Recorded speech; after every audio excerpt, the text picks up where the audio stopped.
दोस्तों नमस्कार, ये है मार्गदर्शन फॉर सिविल सर्विसेज। मैं अनुराग चौधरी। दोस्तों आज की वीडियो में हम सॉल्व करेंगे बाल विकास एवं शिक्षण विधि से संबंधित महत्वपूर्ण प्रश्नों को, जो आपके आगामी अध्यापक पात्रता परीक्षाओं जैसे CTET, UP TET, MP TET, Uttarakhand और नेट जेआरएफ के साथ विभिन्न अध्यापक भर्ती परीक्षाओं के बाल विकास एवं शिक्षण विधि खंड के लिए बहुत ही उपयोगी हैं। इसमें हम वृद्धि एवं विकास यानी ग्रोथ एंड डेवलपमेंट से संबंधित महत्वपूर्ण प्रश्नों को कवर करेंगे।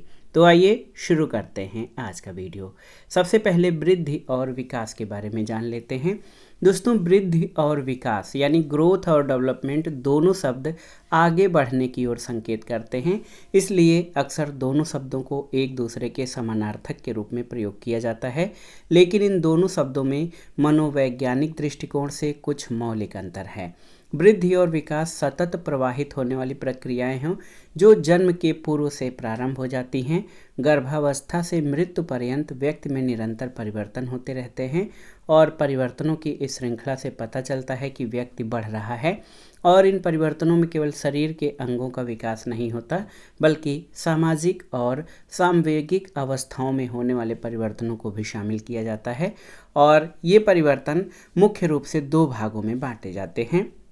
एक तो मात्रात्मक परिवर्तन जैसे लंबाई बढ़ना, वजन बढ़ना, और दूसरा गुणात्मक परिवर्तन जैसे भाषा सीखने की क्षमता में परिवर्तन, जो है गामक कौशल का विकास आदि। तो परिवर्तन मानव जीवन के हर पहलू में होते हैं, चाहे वो सामाजिक हो, शारीरिक हो, संवेगात्मक हो या बौद्धिक हो। इन सभी पहलुओं से संबंधित जो परिवर्तन हैं वो आकार, अनुपात, पुराने लक्षण लुप्त होना और नए लक्षण प्रकट होने में आते हैं। दोस्तों वृद्धि और विकास मानवीय परिवर्तनों से संबद्ध दो संकल्पनाएं हैं। वृद्धि से अभिप्राय शारीरिक कोशिकाओं और ऊतकों में होने वाले मात्रात्मक परिवर्तन से है, जिसे विविध यंत्रों से मापा जा सकता है। विकास यानी डेवलपमेंट का तात्पर्य व्यक्ति में होने वाले गुणात्मक परिवर्तन से है और शारीरिक तथा मानसिक परिवर्तनों की सुव्यवस्थित, क्रमिक तथा प्रगतिशील श्रृंखला ही विकास है, जिसमें क्रमिक श्रृंखला से अभिप्राय एक निश्चित क्रम से है, जबकि प्रगतिशील श्रृंखला से अभिप्राय दिशात्मक परिवर्तन से है। और ये परिवर्तन व्यक्ति में कार्यात्मक परिपक्वता लाते हैं, यानी व्यक्ति के कार्यों में सुधारात्मक परिपक्वता परिलक्षित होने लगती है। तो इस तरह से वृद्धि जो है एक आयामी है, जबकि विकास बहुआयामी प्रक्रिया है। प्रश्नों पर आते हैं। बहुत ही महत्वपूर्ण प्रश्न है। निम्नलिखित में से कौन सा कथन सही है? पहला कथन है परिपक्वता में अभ्यास का महत्व होता है। दूसरा है परिपक्वन एक शारीरिक प्रक्रिया है। तीसरा है परिपक्वता मृत्यु पर्यंत चलती है। और चौथा है परिपक्वता में केवल मात्रात्मक बदलाव शामिल होते हैं। तो इसमें से कौन सा एक कथन सही है? ऑप्शन बी आपका सही है, परिपक्वन एक शारीरिक क्रिया है। दोस्तों परिपक्वता का संबंध शरीर के विभिन्न अंगों के विकास से है, जो व्यवहार के परिवर्तनों के रूप में वंश परंपरा के कारण होता है। इसलिए परिपक्वन एक शारीरिक क्रिया है। अगला प्रश्न है परिपक्वता का संबंध किससे है? विकास से, वृद्धि से, सृजनात्मकता से या रुचि से? तो सही उत्तर परिपक्वता का संबंध विकास से है। ऑप्शन ए आपका सही उत्तर है। अगला प्रश्न है दोस्तों मानव विकास होता है कैसा? मात्रात्मक, गुणात्मक, कुछ सीमा तक अमापनीय या मात्रात्मक और गुणात्मक दोनों? तो आप देख सकते हैं मानव विकास मात्रात्मक और गुणात्मक दोनों होता है, क्योंकि विकास जीवन पर्यंत चलने वाली बहुआयामी प्रक्रिया है। विकास प्रायः सामान्य से विशिष्ट और सरल से जटिल की ओर होता है। विकासात्मक परिवर्तन मात्रात्मक और गुणात्मक दोनों हो सकते हैं। अगला प्रश्न है विकास में क्या होता है, यानी विकास में किस प्रक्रिया से किस प्रक्रिया की ओर बढ़ा जाता है? सामान्य से विशिष्ट, जटिल से कठिन, विशिष्ट से सामान्य या साधारण से आसान? तो सही उत्तर है विकास सामान्य से विशिष्ट की ओर बढ़ता है। ऑप्शन ए आपका सही उत्तर है। अगले प्रश्न पर आते हैं। निम्नलिखित में से कौन सा कथन सही नहीं है? तो 4 कथन हैं, इसमें से 3 कथन सही हैं, एक सही नहीं है, वो आपको बताना है। पहला कथन है सीखना व्यवहार परिवर्तन की प्रक्रिया है, बिल्कुल सही है। वृद्धि एक जैविक प्रक्रिया है, सही है। विकास एक मात्रात्मक प्रक्रिया है, गलत है। शिक्षा एक लक्ष्य उन्मुख प्रक्रिया है, सही है। दोस्तों, वृद्धि मात्रात्मक प्रक्रिया है, न कि विकास। तो विकास गुणात्मक प्रक्रिया है, जो है मात्रात्मक नहीं। मानव में आयु के साथ होने वाले परिमाणात्मक परिवर्तनों के साथ गुणात्मक परिवर्तन भी होते रहते हैं। अगला प्रश्न है, विकास की गति एक व्यक्ति से दूसरे व्यक्ति में भिन्न होती है, लेकिन यह एक किस नमूने का अनुगमन करती है? ऑप्शन है अव्यवस्थित, अप्रत्याशित, क्रमबद्ध और व्यवस्थित, या फिर एड़ी से चोटी। तो याद रखिएगा, विकास की गति एक व्यक्ति से दूसरे व्यक्ति में भिन्न होती है, लेकिन यह एक क्रमबद्ध और व्यवस्थित नमूने का अनुगमन करती है। ऑप्शन सी आपका सही उत्तर है। अगला प्रश्न है, विकास शुरू होता है कैसे या कब से? उत्तर बाल्यावस्था से, प्रसव पूर्व अवस्था से, शैशवावस्था से, या पूर्व बाल्यावस्था से? तो याद रखिएगा, किसी भी व्यक्ति का विकास प्रसव पूर्व अवस्था से शुरू हो जाता है। मनोवैज्ञानिकों के अनुसार विकास प्रसव के 4 महीने पहले ही शुरू हो जाता है। अगला प्रश्न है, किस मनोवैज्ञानिक के अनुसार विकास एक सतत और धीमी धीमी प्रक्रिया है?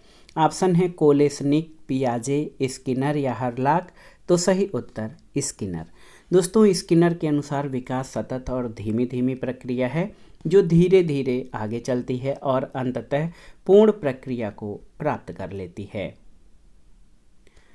अगला प्रश्न है, विकास के परिणाम स्वरूप नवीन विशेषताएं और नवीन योग्यताएं प्रकट होती हैं, ये कथन किसने दिया है? बहुत ही महत्वपूर्ण प्रश्न है। इसमें कहा गया है कि विकास के परिणाम स्वरूप नवीन विशेषताएं और नवीन योग्यताएं प्रकट होती हैं, ये किसका कथन है? तो सही उत्तर हरलाक का ऑप्शन बी। विकास के परिणाम स्वरूप नवीन विशेषताएं और नवीन योग्यताएं प्रकट होती हैं, ये हरलाक का कथन है। अगला प्रश्न है, मानव विकास को क्षेत्रों में विभाजित किया जाता है जो हैं। तो यहाँ पर मानव विकास को किन क्षेत्रों में विभाजित किया जाता है? देखिए, शारीरिक, संज्ञानात्मक, संवेगात्मक और सामाजिक। तो यहाँ पर ऑप्शन ए आपका सही उत्तर हो जाएगा। दोस्तों, बालक बालिकाओं के व्यवहार में होने वाले परिवर्तनों के आधार पर विकास को अग्रांकित पक्षों में विभाजित किया जा सकता है। इसमें शारीरिक विकास, संज्ञानात्मक विकास, सामाजिक विकास और संवेगात्मक विकास शामिल हैं। अगला प्रश्न है, निम्नलिखित में से कौन विकास के व्यापक आयामों की सही पहचान करता है? आपको बताना है। बहुत ही महत्वपूर्ण प्रश्न है कि कौन विकास के व्यापक आयामों की सही पहचान करता है? तो याद रखिएगा, शारीरिक, संज्ञानात्मक, सामाजिक और संवेगात्मक। तो ये ऑप्शन सी आपका सही उत्तर है। विकास के व्यापक आयामों का सही क्रम शारीरिक, संज्ञानात्मक, सामाजिक और संवेदात्मक होता है। अगला प्रश्न है, शारीरिक विकास का क्षेत्र है स्नायुमंडल, मांसपेशियों की वृद्धि, एंडोक्राइन ग्लैंड्स, या ये सभी? तो सही उत्तर शारीरिक विकास के क्षेत्र ये सभी हैं। स्नायुमंडल, मांसपेशियों में वृद्धि और एंडोक्राइन ग्लैंड्स तीनों ही शारीरिक विकास के क्षेत्र से संबंधित हैं। अगला प्रश्न है, शारीरिक विकास का क्षेत्र है। ऑप्शन देखिए, स्नायुमंडल, स्मृति, अभिप्रेरणा या समायोजन। तो सही उत्तर शारीरिक विकास के क्षेत्रों में स्नायुमंडल शामिल है। ऑप्शन ए आपका सही उत्तर है। अगला प्रश्न है, शरीर के आकार में वृद्धि होती है क्यों? ऑप्शन देखिए, शारीरिक और गत्यात्मक विकास, संवेगात्मक विकास, संज्ञानात्मक विकास या नैतिक विकास। तो सही उत्तर शरीर के आकार में वृद्धि होती है, इसका कारण शारीरिक और गत्यात्मक विकास है। शारीरिक और गत्यात्मक विकास का संबंध बालक के शरीर में वृद्धि से है, जबकि अन्य संवेगात्मक विकास, संज्ञानात्मक विकास और नैतिक विकास का संबंध बालक के मानसिक विकास में वृद्धि से है। अगला प्रश्न बहुत ही महत्वपूर्ण है कि बच्चे की वृद्धि मुख्यतः संबंधित है किससे? यहाँ पर आपसे पूछा गया है, बच्चे की वृद्धि मुख्यतः संबंधित है सामाजिक विकास से, शारीरिक विकास से, नैतिक विकास से या भावात्मक विकास से? तो सही उत्तर क्या हो जाएगा दोस्तों? सही उत्तर बच्चे की वृद्धि मुख्यतः शारीरिक विकास से संबंधित है। अगला प्रश्न है, कौन सा वृद्धि और विकास का प्रथम चरण है? आपको बताना है शारीरिक विकास, सामाजिक विकास, नैतिक विकास या मानसिक विकास। तो सही उत्तर शारीरिक विकास। दोस्तों शारीरिक विकास वृद्धि और विकास का प्रथम चरण है। अगले प्रश्न पर आते हैं, निम्नलिखित में से कौन सा कथन सही नहीं है? वृद्धि और विकास दो अलग आयाम हैं। वृद्धि जीवन पर्यंत चलती है। वृद्धि विकास की प्रक्रिया का भाग है। विकास सतत प्रक्रिया है। तो कौन सा सही नहीं है? याद रखिएगा, वृद्धि और विकास दो अलग आयाम हैं। दोस्तों इसको सही नहीं कहा जा सकता, ये सही नहीं है। क्यों? क्योंकि वृद्धि और विकास सतत रूप से चलने वाली ऐसी प्रक्रिया है जो व्यक्ति को अशक्त शिशु से आत्मनिर्भर प्रौढ़ बनाती है और वृद्धि और विकास के फलस्वरूप बालक की विभिन्न योग्यताओं और क्षमताओं में वृद्धि होती है। अनेक वृद्धि प्रक्रियाओं को समाहित करने वाली श्रृंखलाबद्ध और एकीकृत परिवर्तन प्रक्रिया को ही विकास कहा जाता है। अगला प्रश्न है, विकास में वृद्धि से क्या तात्पर्य है? आपको बताना है। ज्ञान में वृद्धि, संवेग में वृद्धि, वजन में वृद्धि या फिर आकार, सोच और समझ कौशलों में वृद्धि। तो सही उत्तर विकास में वृद्धि से तात्पर्य आकार, सोच, समझ और कौशल में वृद्धि से है। विकास वृद्धि की अपेक्षा अधिक व्यापक है जबकि वृद्धि संकुचित है। चूँकि वृद्धि भी साधारण विकास की अवधारणा का एक भाग है, इस विकास का उत्तरोत्तर परिणाम आकार, सोच, समझ, कौशलों में वृद्धि को प्राप्त करना होता है। अगले प्रश्न पर आते हैं, बहुत ही महत्वपूर्ण प्रश्न है आप सभी के लिए। पूछा गया है कि शारीरिक वृद्धि और विकास को कहते हैं क्या? तत्परता, अभिवृद्धि, गतिशीलता या आनुवांशिकता। तो सही उत्तर शारीरिक वृद्धि और विकास को अभिवृद्धि कहते हैं। अगला प्रश्न है, बाल विकास की परिभाषा का अध्ययन क्षेत्र है जो संबंधित है किससे? तो याद रखिएगा, बाल विकास की परिभाषा का अध्ययन क्षेत्र किसी बच्चे के संज्ञानात्मक, सामाजिक तथा दूसरे सामर्थ्यों के क्रमिक विकास के लिए उत्तरदायी होगा। ऑप्शन डी आपका सही उत्तर है। दोस्तों बालक के विकास में होने वाले क्रमिक परिवर्तन को बाल विकास कहते हैं। बाल विकास का अध्ययन क्षेत्र बच्चे के संज्ञानात्मक, सामाजिक और नैतिकता के क्रमिक विकास के लिए उत्तरदायी है। अगला प्रश्न है, बाल मनोविज्ञान के अनुसार शिक्षा के क्षेत्र में मुख्य स्थान है किसका? बालक का, अध्यापक का, अभिभावक का या प्रशासक का? तो सही उत्तर बालक का, ऑप्शन ए। दोस्तों याद रखिएगा, बाल मनोविज्ञान के अनुसार शिक्षा के क्षेत्र में बालक का मुख्य स्थान है और मनोविज्ञान का शिक्षा के क्षेत्र में सबसे बड़ा योगदान बाल केंद्रित शिक्षा है। अगला प्रश्न है, निम्नलिखित में से कौन सा विकास का सिद्धांत है? आपको बताना है। ये निरंतर चलने वाली प्रक्रिया नहीं है। विकास की सभी प्रक्रियाएं अंतः संबंधित नहीं हैं। सभी की विकास दर समान नहीं होती और विकास हमेशा रेखीय होता है। तो दोस्तों विकास का सिद्धांत ये है कि ये निरंतर चलने वाली प्रक्रिया है और सभी की विकास दर समान नहीं होती। दोस्तों विकास की दर समान नहीं हो सकती क्योंकि शारीरिक, सांवेगिक, मानसिक और सामाजिक कारकों का इस पर प्रभाव पड़ता है। अगला प्रश्न है, वृद्धि और विकास का मुख्य सिद्धांत क्या है? ऑप्शन आपके देख सकते हैं, बहुत ही महत्वपूर्ण है। तत्परता का नियम, एकता का नियम, वैयक्तिक अंतर का सिद्धांत या इनमें से सभी। तो सही उत्तर वैयक्तिक अंतर का सिद्धांत। दोस्तों वृद्धि और विकास का मुख्य सिद्धांत वैयक्तिक अंतर का सिद्धांत है। अगला प्रश्न है, विकास कभी न समाप्त होने वाली प्रक्रिया है। ये कथन विकास के किस सिद्धांत से संबंधित है? बहुत ही महत्वपूर्ण है। विकास कभी न समाप्त होने वाली प्रक्रिया है। ये कथन विकास के किस सिद्धांत से संबंधित है? ऑप्शन है एकीकरण का सिद्धांत, अंतःक्रिया का सिद्धांत, निरंतरता का सिद्धांत या अंतः संबंध का सिद्धांत। तो सही उत्तर निरंतरता का सिद्धांत। दोस्तों विकास कभी न समाप्त होने वाली प्रक्रिया है। ये निरंतरता सिद्धांत से संबंधित है। अगला प्रश्न है, निम्नलिखित में से कौन सा शारीरिक विकास का एक प्रमुख नियम है? आपको बताना है। बहुत ही महत्वपूर्ण प्रश्न है।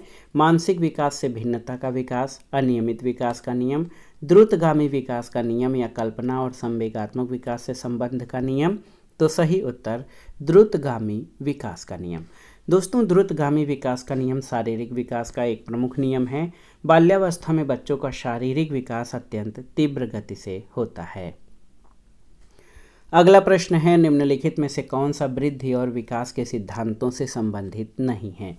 निरंतरता का सिद्धांत, वर्गीकरण का सिद्धांत, समन्वय का सिद्धांत या वैयक्तिकता का सिद्धांत। तो याद रखिएगा, वर्गीकरण का सिद्धांत या थियरी ऑफ क्लासिफिकेशन ये वृद्धि और विकास के सिद्धांत से संबंधित न होकर शैक्षिक वर्गीकरण के सिद्धांत से संबंधित है। अगला प्रश्न है, इनमें से कौन सा विकास का एक सिद्धांत नहीं है? विकास संशोधन योग्य होता है, बिल्कुल सही। विकास केवल संस्कृति से शासित और निर्धारित होता है, ये सही नहीं है। विकास जीवन पर्यंत होता है और विकास वंशानुक्रम और पर्यावरण दोनों से प्रभावित होता है। तो याद रखिएगा, विकास केवल संस्कृति से शासित और निर्धारित होता है, ये विकास का सिद्धांत नहीं है, क्योंकि इस पर कई अन्य कारकों का प्रभाव पड़ता है। अगला प्रश्न है, निम्नलिखित में से कौन सा विकास का सिद्धांत नहीं है? आपको बताना है। देखिए कि विकास जीवन पर्यंत होता है, विकास परिवर्त्य होता है, विकास आनुवंशिकता और पर्यावरण दोनों के द्वारा प्रभावित होता है और विकास सार्वभौमिक तथा सांस्कृतिक संदर्भ से प्रभावित नहीं करते। तो कौन सा विकास का सिद्धांत नहीं है? तो आप जान लीजिए कि विकास सार्वभौमिक है और सांस्कृतिक संदर्भ इसे प्रभावित नहीं करते। ये आप जान लीजिए दोस्तों कि ये विकास का सिद्धांत नहीं है। जबकि विकास जीवन पर्यंत होता है, विकास परिवर्त होता है, विकास आनुवंशिकता और पर्यावरण दोनों के द्वारा प्रभावित होता है, ये विकास के सिद्धांत हैं। अगला प्रश्न है, निम्नलिखित में से कौन सा विकास का सिद्धांत है? आपको बताना है, बहुत ही महत्वपूर्ण है। सभी की विकास दर समान नहीं होती, बिल्कुल सही है। और विकास हमेशा रेखीय होता है, ये निरंतर चलने वाली प्रक्रिया नहीं है। विकास की सभी प्रक्रियाएं अंतर संबंधित नहीं हैं, ये तीनों कथन सही नहीं हैं। कथन एक आपका सही है कि सभी की विकास दर समान नहीं होती है, ये विकास का महत्वपूर्ण सिद्धांत है। अगले प्रश्न पर आते हैं, बच्चे के विकास के सिद्धांतों को समझना शिक्षक की सहायता करता है। तो सही उत्तर क्या हो जाएगा? शिक्षार्थियों की भिन्न अधिगम शैलियों को प्रभावी रूप में संबोधित करने में जो है बच्चे के विकास के सिद्धांतों को समझना शिक्षक के लिए लाभप्रद और सहायक है। दोस्तों याद रखिएगा, बच्चे के विकास के सिद्धांतों को समझना शिक्षक की सहायता करता है। शिक्षार्थियों की भिन्न अधिगम शैलियों को प्रभावी रूप से संबोधित करने में बच्चे के विकास के सिद्धांतों को समझने में शिक्षक की सहायता करता है। अगला प्रश्न है, बच्चे के विकास के सिरस्थ सिद्धांत के अनुसार निम्न में से सत्य कथन क्या है? विकास सिर से पैर की ओर होता है, विकास पैर से सिर की ओर होता है, विकास मध्य भाग से परिधि की ओर होता है, या इनमें से कोई नहीं? तो याद रखिएगा, विकास सिर से पैर की ओर होता है। ऑप्शन ए आपका सही उत्तर है। ये बच्चे के विकास का सिरस्थ सिद्धांत है कि विकास सिर से पैर की ओर होता है। अगला प्रश्न है, मस्तकाधोमुखी एवं निकट से दूर का क्रम किस क्रिया का अंग है? चेतना, विकास, विवृद्धि या संशोधन? तो सही उत्तर संशोधन, ऑप्शन डी। मस्तकाधोमुखी एवं निकट से दूर का क्रम संशोधन क्रिया का अंग है। इस क्रिया के माध्यम से समस्या का समाधान किया जाता है। अगला प्रश्न है, विकास का सिरहपादभिमुख दिशा सिद्धांत व्याख्या करता है कि विकास इस प्रकार आगे बढ़ता है। कैसे? सामान्य से विशिष्ट कार्यों की ओर, भिन्न से एकीकृत कार्यों की ओर, सिर से पैर की ओर और ग्रामीण से शहरी क्षेत्रों की ओर। तो सही उत्तर विकास का सिरहपादभिमुख दिशा सिद्धांत ये व्याख्या करता है कि विकास सिर से पैर की ओर आगे बढ़ता है। विकास का सिरहपदाभिमुख सिद्धांत ये कहता है कि मानव जाति के सभी बालकों का विकास सिर से पैर की तरफ होता है। इसी तरह बालकों में जो है भाषा का विकास भी क्रमिक रूप से होता है। अगला प्रश्न है, निम्नलिखित में से कौन सा कारक, देखिए दोस्तों, निम्नलिखित में से कौन सा कारक बालक के विकास को प्रभावित करता है? आपको बताना है, बहुत ही महत्वपूर्ण प्रश्न है। अंतःस्रावी ग्रंथियां, पौष्टिक भोजन, रोग तथा चोट या उपर्युक्त सभी, तो सही उत्तर उपर्युक्त सभी। बालक के विकास को प्रभावित करने वाले कुछ कारणों में वातावरण, अंतःस्रावी ग्रंथियां, पीयूष, पिनियल ग्रंथि, थायराइड, एड्रिनल, अग्नाशय, पैराथायराइड, थाइमस और जनन ग्रंथियां हैं। रोग तथा चोट, पारिवारिक स्थिति, वंशानुक्रम, पौष्टिक भोजन, यौन विभेद इसमें महत्वपूर्ण हैं। अगला प्रश्न और वृद्धि एवं विकास अध्याय से संबंधित महत्वपूर्ण प्रश्नों का अंतिम प्रश्न है कि कौन सी एक अंतःस्रावी ग्रंथि नहीं है। एड्रिनल ग्रंथि, पीयूष ग्रंथि, लार ग्रंथि या थायराइड ग्रंथि। तो सही उत्तर लार ग्रंथि अंतःस्रावी ग्रंथि नहीं है, जबकि एड्रिनल, पीयूष और थायराइड ये अंतःस्रावी ग्रंथियां हैं। तो दोस्तों ये था आज का वीडियो बाल विकास एवं शिक्षण विधि से संबंधित महत्वपूर्ण परीक्षा प्रश्नों के अंतर्गत वृद्धि एवं विकास अध्याय से संबंधित महत्वपूर्ण प्रश्नों का संकलन, जो आपके आगामी CTET, UP TET, MP TET, REET, Uttarakhand और नेट जेआरएफ आदि परीक्षाओं के शिक्षण अभिरुचि खंड के लिए बहुत ही उपयोगी है। आप इन प्रश्नों को तैयार कर लीजिएगा। दोस्तों वीडियो आपको कैसा लगा हमें कमेंट बॉक्स में ज़रूर बताइएगा। वीडियो को लाइक करें, शेयर करें और इस चैनल मार्गदर्शन फॉर सिविल सर्विसेज को सब्सक्राइब करें। वीडियो देखने के लिए धन्यवाद दोस्तों। नमस्कार।